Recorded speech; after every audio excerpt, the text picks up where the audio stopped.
नमस्कार मित्रांनो, लग्नानंतर होईलच प्रेम या मालिकेच्या इंटरेस्टिंग एपिसोडमध्ये नंदिनीच्या बाबांना जीवा घरामध्ये आलाय. नंदिनीला परत मिळवणार या गोष्टीबद्दल खूप राग आलेला असतो.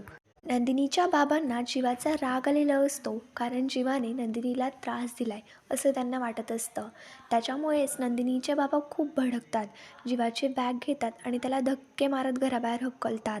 आता मग त्याच्यानंतर नंदिनी आणि तिची आईसुद्धा तिथेच असते.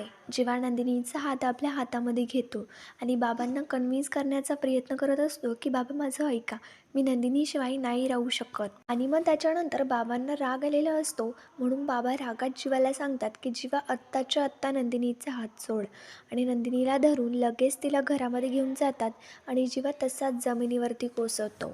हे सगळं पाहता तर नंदिनीला खूप वाईट वाटत असतं.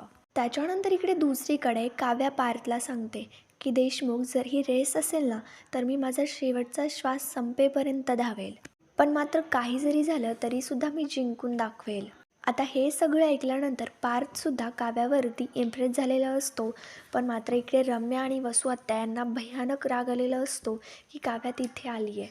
आता त्या दोघी नेमके याच्यावरती काय ॲक्शन घेणार हे आपल्याला पुढे कळणारच आहे. त्याच्यासाठी आमच्या मराठी रंग या चॅनलला लगेच सबस्क्राईब करा.